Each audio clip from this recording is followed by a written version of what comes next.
कुछ लोग न्याय की बात कर रहे हैं। जस्टिस टू हुम, किसको न्याय देने की बात कर रहे हैं? एक हाल में आपने घटना पढ़ी होगी, तालिबान के एक धड़े का एक कमांडर,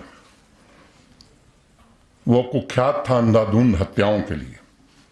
उसे दुनिया इसी के लिए जानती थी कि वो अंधाधुंध हत्याएं करता था।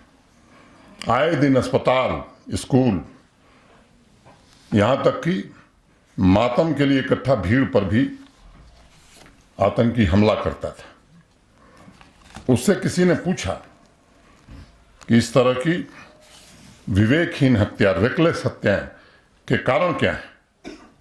क्या अनपॉपुलर नहीं होते तुम? क्या इसे डिफेंड करने के लिए तुम्हारे पास कोई मॉरल ग्राउंड है?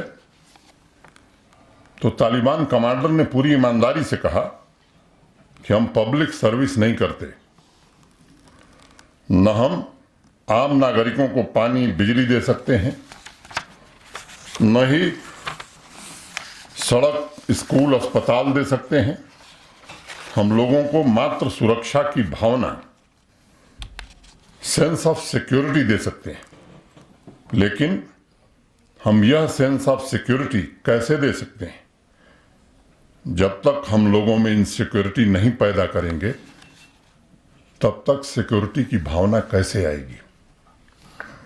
और तालिबान कमांडर दरअसल ये कहना चाहता था कि आम आदमी और प्रशासन दोनों को ये महसूस होना चाहिए कि जब तक तालिबान का शासन स्थापित नहीं होगा, तब तक न तो आम आदमी और न ही प्रशासन शांतिपूर्वक रह सकता है। जहां तक मैंने जिक्र किया, भी 3 दिन के अंदर ये घटनाएं हुई हैं, इस निर्मम हत्या का सवाल है। मैं उन आंकड़ों को दोहराऊं जो लोग ये बयान दे रहे हैं, तो कालिक कम पड़ जाएगी उनके चेहरे पर पोतने के लिए। लेकिन आज जिक्र करना मैं जरूरी समझता हूं कि जिन लोगों ने इस सूबे को लंबे समय तक चलाया है, ये लोगों को ध्यान रहना चाहिए कि 1998 इसी गांदरबल में बंधामा में 26 कश्मीरी हिंदुओं की हत्या हुई थी। कौन था उस समय? 1998 में प्राणकोट, उधमपुर में 26 लोग मारे गए थे। 1998 में ही चपनारी डोडा में 25 लोग मारे गए। 2000 में चटी सिंहपुरा में 35 सिखों की हत्या हो गई थी। 2000 में ही अमरनाथ यात्रा के दौरान 32 लोग मारे गए, जिसमें 7 हमारे मुसलमान भाई भी थे। लिट्टर में 17 लोग मारे गए। कासिम नगर में अनेक लोग मारे गए। एक एक घटनाओं का मैं जिक्र करूं। सवाल उठाया जा रहा है कि 370 हटने के बाद कहा गया था कि आतंकवाद समाप्त हो जाएगा। मैं कहना चाहता हूं कि अगर आंकड़ों को देखेंगे तो काफी कमी आई है। यह सच है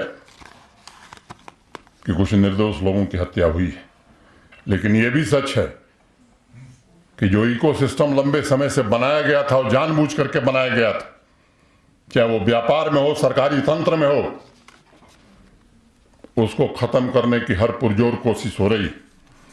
और एक बात मैं और कहूंगा, जो कई बार मैं दोहरा चुका हूं, प्रशासन का एक ही मंत्र है कि बेगुनाह को छेड़ो मत और गुनहगार को छोड़ो मत।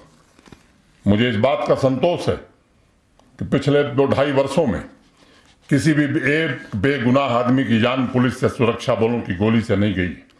अगर कहीं संदेह पैदा हुआ है तो उस पर जो सख्त से सख्त कार्रवाई हो सकती थी वो करने की कोशिश की गई। अगर मैं आंकड़े बताऊंगा तो लोगों के होश उड़ जाएंगे।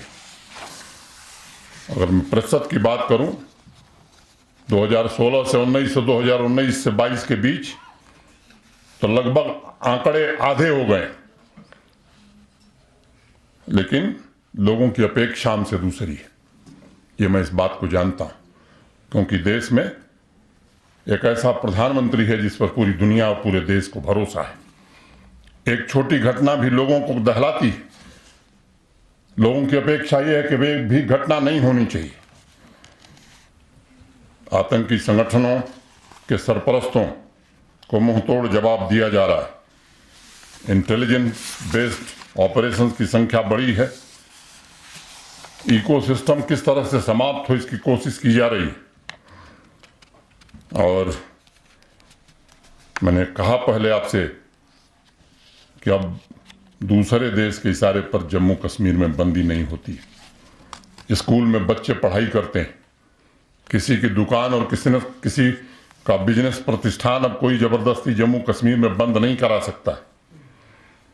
आम आदमी अमन चैन से रोजी रोटी कमाए, इसकी व्यवस्था करने में हम सफल हुए हैं।